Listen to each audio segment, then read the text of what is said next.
Incomes in the past years should now pay their fair share of tax. It raises at most a fraction of what we were told and may raise nothing at all. So from April next year, the top rate of tax will be 45 pence. This will simplify the tax system and make Britain more competitive. It will reward enterprise and work. It will incentivise growth. It will benefit the whole economy and the whole country. Not a plan for growth, a plan to reward the already wealthy, a return to the trickle-down of the past. The Prime Minister and her Chancellor say that talented, productive wealth creators should be allowed to keep more of their money. It'll encourage them to use their talent to enrich everybody. Tax cuts shouldn't just be a form of poor relief. Her opponents argue that you won't get greater prosperity from greater inequality, and that in the middle of a cost of living crisis, it's just obscene to give tax breaks to those who really don't need them. Our choice: can tax cuts for the rich be justified as making us all wealthier? And even if they did, are they really the path to a better Britain? In the next 30 minutes, we go in search of common ground.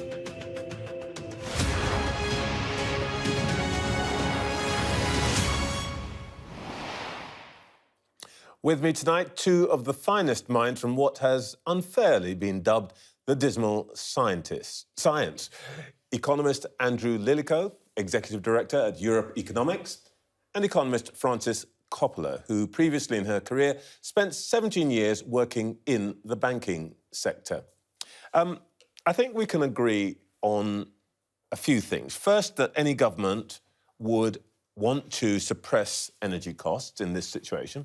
Second, that any government would try to do something about Britain's low productivity and miserable growth rate.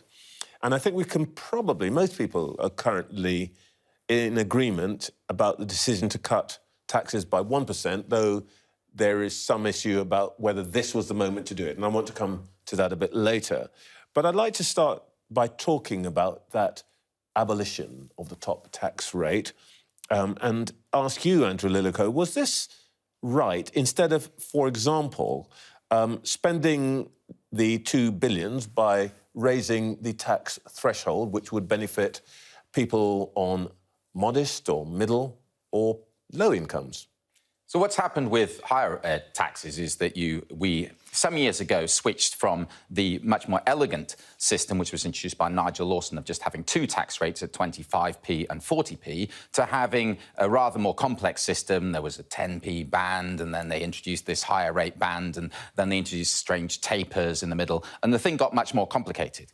One of the consequences of complex tax systems is that they create economic distortions that harm your long-term growth rate. So you can do subtle manipulations in the short term, and George Osborne was quite keen on having this higher rate tax remain, even though he didn't think it raised a lot of money, because he wanted to give a signal that we were all in this together, if you remember that mantra from the time of austerity. But it isn't an economically efficient way of doing these things. What the government has been doing is they've frozen the 40p band, the threshold at which you go into that, and now they're eliminating the top rate band. So, in fact, the implication of that, because that 40p freezing raises a lot more money than the removal of the 40p band does, it's a bit like a transfer of money from people on £100,000 a year to people on £200,000 a year. So amongst very rich people, we're taking a bit more money off very rich people and giving it to very, very rich people. And we're doing that because that simplifies the way the tax system works and encourages long-term growth. And that's very important for Truss to do at this point, because she wants to put down a marker that she's willing to do unpopular things in order to aid long-term growth. Frances Coppola, what's your view about this? Was it a good thing to do or not? If you wanted to simplify the tax system, there are very much more important things you could do than that, like eliminating some of the high marginal tax rates that are faced by people on, say, between incomes of 100 to 125,000 pounds. So, and maybe increasing the work allowances for people on universal credit. Both of those are things that the Chancellor has now trailed, but it's interesting that he didn't do those up front, but what he did was the 45p abolition up front, and thereby annoyed a lot of people. There's a bit of a perverse incentive here, isn't there, in saying, well, we're going to take some money from one rich group of people and give it to a slightly richer group of people, and that way we're somehow going to create long-term economic growth. I am not seeing the connection between moving funds from one group of rich people to another group of rich people in order to generate long-term economic growth. I would also point out, actually, that the higher rate of tax, the 40p rate, actually starts to bite at a much lower income level than that. So you're actually potentially leaving taxes unchanged for a much larger group of people in order to reduce taxes for a very small group. Just over 50,000. That's right, it does. Like that. Just on your point, Andrew, would it maybe not have been... Let's just stay with the question of the distribution between, frankly, pretty rich people who are in the 100,000, 200,000 rank. Would it have been more sensible to, for example, change the system whereby people who earn over 100,000 lose their personal tax allowance and there's a sort of cliff where they fall off? Because actually, what they seem to have done is to have created a situation where everybody hates the very rich, but the medium rich, the 100,000 people, are still not getting their personal tax allowance, and they're going to loathe the very rich even more. Well, absolutely, they should simplify that, and they will in due course as well, I think. That's one of the furthest tax simplification measure. But it's good that they got out of the way the silliest and most straightforward to remove of the measures right at the beginning to signal a willingness to do unpopular things in order to have growth go faster. There's a whole swathe of unpopular things that Truss is going to have to do if she wants the growth rate to go up in the way that she intends. She's going to have to do planning reform, extra onshore wind generation. They already removed the moratorium on that in the mini-budget. She's going to have to do fracking. She's probably going to have to build in the green belt or in Tory shires. There's so lots of planning type reforms. There'll be changes in the benefits system. There'll probably be unpopular reductions in spending, all kinds of stuff which is going to be unpopular. These are necessary measures if we are to grow over the longer term. And she just needs to... She, I think, by doing this, was signalling a willingness to engage in unpopular measures. And if she can get her MPs on side for doing that at the start, she has more chance of getting them on side for things later. Frances, am I sensing my first piece of common ground here, that you would both agree simplification, good thing?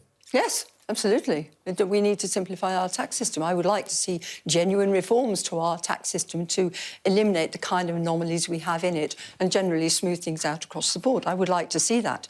This didn't move us in that direction because actually the 45p rate is just another band. It's not silly. It's perfectly OK to have 3 bands of tax. What is ridiculous is having situations where particular groups of people have very high marginal tax rates because you've got ridiculous anomalies in your system, and those are the kind of reforms... Perhaps you could explain for the viewers who don't exist in these rarefied circumstances what a marginal tax rate actually is. It's the tax rate you incur on the extra bit of income that you take on if you get... Say if you increase your pay, it's the extra bit of tax that you pay on that. Right. So you might move from earning £49,000 to £51,000 and suddenly, wham. Exactly. OK.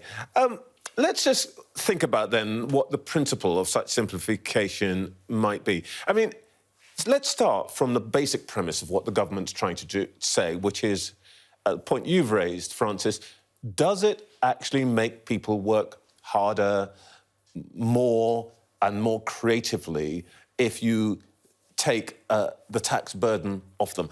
Are there any examples that you can think of, Andrew, in the world where that has demonstrably been true? Well, there's a general principle, there's been quite a number of studies across the OECD, that lower tax rates are associated with slightly faster, longer-term growth. So the rule of thumb is that for each 1% extra of GDP, you lose about 0.12% of annual GDP growth. So if your GDP growth was 1%, then if you had 1% lower tax over the long term, then you might be growing at 1.12% instead. That's what But that's a correlation. It's not a causation. We don't know that there's a causation there, do we? Well, there's pretty strong grounds in theory to think that should be so as well. It also isn't universal, so that only really kicks in once you go above something like 25% of GDP, because there's a whole load of spending that you do at the beginning that's very growth enhancing, and you know you're not going to have a very fast growing economy if you have no police force or no legal authorities or various things like that. And of course, you probably won't grow very fast if you have no welfare system, because there'll be a lot of poor people that are creating all kinds of problems for you. So it's not that you don't want to have any spending. An initial bunch of spending will make your economies grow faster. But once you go into the kind of range which is normal for OECD countries, you have a range in which there's a trade-off. So a little bit extra spending and tax is associated with lots of things which are nice, like helping the poor and the old and the sick and educating kids and having opera and sports and all kinds of other things that you fund with government spending. But it costs you a little bit of growth. It doesn't come for free. So that trade-off is something which, of course, politics in mainstream developed economies is about. We argue as to where exactly we want to sit in terms of that trade-off. But I don't think that there should be any real doubt that, in general, there's higher spending and higher taxes are associated with a little bit slower growth. Well, that's, in a way, the reverse to what I've asked about, which is that highest public spending might actually slow growth. But the question that's really being asked today is whether lower taxes will result in higher growth, which is the case that's being made by... And I'm just genuinely wondering, people talk, for example, about Singapore, whether there are real examples that can be brought forward and demonstrably show that this theory that if you remove taxes on people and indeed on corporations, actually you get higher growth. So in my view, that you want to distinguish between three kinds of things. So one is that if you just reduce taxes across the board, say, and you don't at the same time reduce spending, all you're really doing is building up some extra deficit. You're putting off the taxes till tomorrow, so you shouldn't expect there to be any faster long-term growth as a consequence. Unless, option two, the way in which you reduce the taxes changes the structure of taxes so that you have a tax simplification and improvement in the efficiency of taxes, which at the margin, tax simplification isn't something which gives you enormous amounts of extra GDP. Those are other kinds of measures that are going to give you more of that. But at the margin, it can make a small difference. A third kind of a thing is if you have a reduction in taxes which is temporary during, say, a recession. And quite a lot of the Truss tax measures actually should be understood. So the 45p one is probably a structural change. But a lot of her other measures, which were introduced in the mini-budget, are the cancellation of tax rises when we're facing a recession. And that would be very conventional, short-term macroeconomic management policy. Do you buy this, Frances, that actually the corollary of higher spending leading to lower growth, which I think is generally accepted, also means that if you do it the other way around, you'll get more growth? No, and I think there's a lot here to unpick, really. The first is that, if I may work backwards through your three things, if we talk about temporary tax cuts in a recession, we aren't actually in a recession at the moment. We actually have full employment at the moment. I know our participation rate has gone down. That's the number of people who actually want jobs. Has gone down for various reasons, one of which is the very long waiting lists in the NHS, which is actually forcing people to drop out of the NHS. That was in the Financial Times today. When you start to cut taxes, you are giving a demand stimulus into the economy. You are giving people more money to spend. And when you have an economy that is at full employment, is close to full capacity, all you're going to do is generate inflation. You're not going to generate growth because the economy can't grow. It's on the grounds that people want more stuff, but you haven't got enough people to make the stuff. To develop so the cost of every bit of stuff goes up. I might actually pick up a supply-side reform in Truss's package, which I think mitigates that to some extent, and that's her commitment to liberalising immigration. But that's going to be a very, very hard sell, even to her own cabinet, let alone to the population as a whole. I want to come back to that. But, Frances, one of the examples that's been used widely, I think, by people who do broadly support what the Chancellor's done is the Reagan policy. Why wouldn't it work for us? To be clear, President Reagan in the 1980s, a lot of deregulation and actually tax reductions, and indeed the American economy expanded. Two things. The first is, this is kind of another of Andrew's points, which is the level matters. So when you're dealing with the kind of top tax rates that we were seeing in the 1970s, we were talking about top tax rates of 80%, 90%, sometimes over 100%. And we arguably did have to get those down, and that was one of the things that Reagan was doing, was cutting the top rates of tax down to something more workable, something that didn't drive people away, that wasn't a disincentive to even grow businesses. And at those sorts of levels, I think a lot of people would agree that that's actually worth doing. It would be growth-friendly and helpful. When you're down at much lower levels of tax, when you're about middling, when you're about at the 40, 45p level, it's not so clear that the effect is that great. So it's questionable whether a cut from 45p to 40p in the top rate of tax, which is what we're actually talking about, isn't it? Because that's what abolishing the 45p ban does, is actually going to be that much of an incentive to the very rich to come and live and work and grow businesses in the UK. And my second point is we're not the US. We are a small, open country. We are a price taker, not a price setter. We don't issue the world's premier reserve currency. We haven't done so for a long time.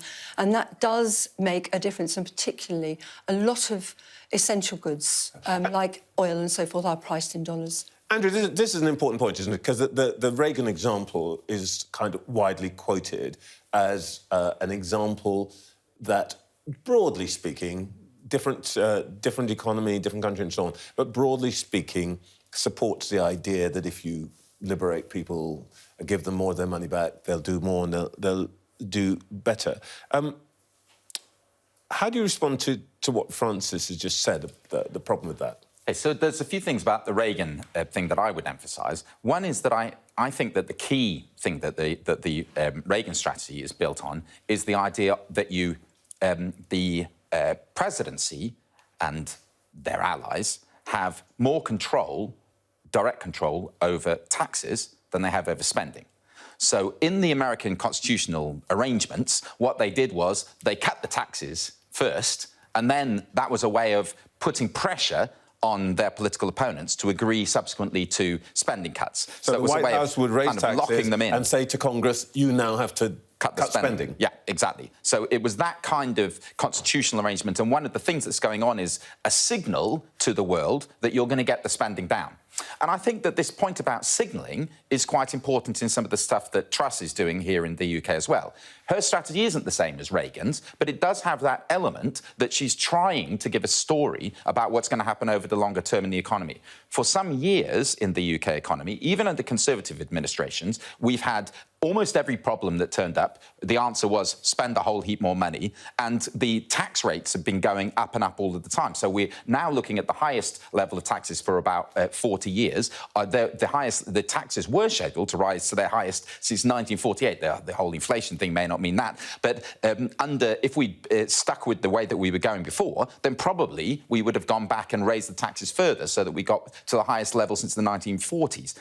That we needed to move away from that path. And it's not very straightforward to do because there are quite powerful reasons why we ended up down that path. But I think that one of the key things she's trying to achieve is to signal from the start that she intends to go along a different path. We're not going along this ratchet where all the time you just spend more, then you accept we're locked into that, so the taxes have to go up. Another problem comes on and you spend even more again. That's not the way to go. Frances, it may be a sort of great generalisation, but I think the case that would be made from Downing Street and a lot of the supporters is that you can pick holes in the way this is presented, some aspects of the timing and so on, but we are a country which has suffered from low productivity, low growth, literally for decades, and all of the tinkering, all of the this, that and the other has done nothing, and we needed to do something big, bold and radical, and the naysayers are basically the kind of people, that have got us into this place by basically moaning about every possible change that could have broken us out of that cycle? My answer to that would be that we have not understood the causes of the low productivity. I actually looked at this yesterday. I looked at the public sector net investment position over the last 40-odd years. Do you know that public sector net investment was cut to zero by Thatcher? It was actually negative at one stage. And that during his first 5 years in office, Blair didn't do much about it. Then he increased it during his second term in office, but then it was cut back again after the financial crisis. Public sector investment has been far below its previous levels, its 1970s levels, for really 40 years. And precise. So my argument would be, and the price we pay for that, is actually that things that actually, investment that actually could increase growth, that could increase productivity. I've mentioned one thing already, which is doing something about waiting lists in the NHS to actually enable people to get healthier quickly. Because one of the reasons we've got a lot of people not in work is because they're sick. Yeah, absolutely. When Mr Lawson cut taxes at the end of the 1980s, he was very specific. He said, first, what we've done, reduced inflation. Secondly, what we've done is introduced what they would call supply-side reforms, a bit more investment, taken some structural problem barriers away. And then and only then, actually, I think 7 or 8 years, maybe 9 years, actually, after Mrs Thatcher came to government, only then did they start slashing taxes. Is there a problem here about the sequencing, the speed with which Mr Kwarteng is trying to do this? Well, I mean, at some level, there is that would be the ideal way of doing things. On the other hand, it's worth bearing in mind that the level of taxes which we have now are much higher than he had. So, and another thing is he cut from an 83.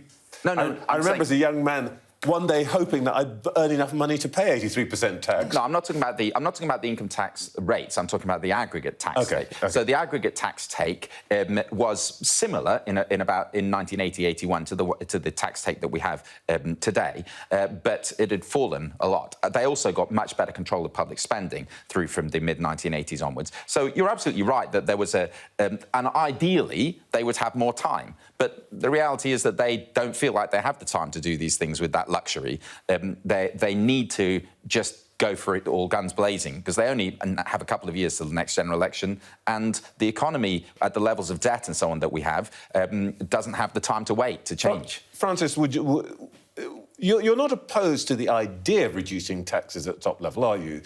Or are you? No, actually, I'm not. In an economy that can sustain that, I just don't think this should be the priority. If I might just talk a little bit through this idea that we had faster growth in the years before where we are now. We've had a couple of occasions now where faster growth has been created by cutting taxes and deregulating, and on each occasion it ended up with a credit boom and a disastrous crash, both times.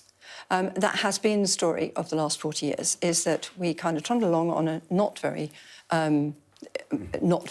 fast-growing basis, and then somebody says, so what we need to do to get things moving is to cut taxes and deregulate, and that creates a credit boom. The financial sector takes off, the housing market blows up, and then the whole thing crashes. Is that what we're trying to do again? On that cheery note, let me just move you both from the sort of pure economics to, if you like, a morality question. One of the founding myths of this country is what you might call the Robin Hood philosophy. We take from the rich, give to the poor. Everybody feels comfortable about that. What is being said here, or done here, it is said, is the reverse of the Robin Hood. Is what they've done this weekend consistent with what is felt to be British morality, Andrew? Well, I don't accept that characterisation of things particularly. I would say it was more a matter of taking from the rich and giving to the very rich. But in terms of the distributional impacts, it's taking also from the very rich and giving to the rich, or the other way about? maybe taking from the rich, taking from the rich and giving to the very, very rich. Yeah. But another thing, the main thing which they announced in the mini-budget, the main significant measure in terms of its impact on households is the energy price package. And that's going to benefit people on lower incomes enormously more relative to their income than any of these tax effects have higher up. So what we're actually doing with that, if you did care about these kinds of equality issues, and I don't think one should. You don't care about equality? Not at all. I have no interest in equality. Well, I think it's a whole other half hour I think it's an incorrect policy objective. So I don't think it's either morally or economically sound as a policy objective. So I have no interest in that. But even if you did care about that, the main thing which they're doing is in fact helping the poor much more than the rich. Frances, morality of it. Right. Well, if I might come in just as an economist to start with, a distribution does matter. And that actually, when you concentrate everything at the top end like that, the amount of bang you get for your buck, as it were, is much, much less than if you actually do things on a more broadly based basis with the intention of bringing, increasing the prosperity of a much larger number of people. The idea that by cutting tax rates on the very rich, you somehow create an environment where goodness trickles down to lower levels has been massively debunked. There is zero evidence that it ever happens, except on an extremely short-term basis. Mm-hmm. I don't really think we should be doing this again. OK. Andrew, just before we finish, just coming back to... One doesn't have to be a supporter of the trickle-down theory, but there's been quite a lot of work, as I understand it, done by economists in recent years that suggests, I think, as Frances has been saying, that economies which have less inequality built into them are a bit more productive.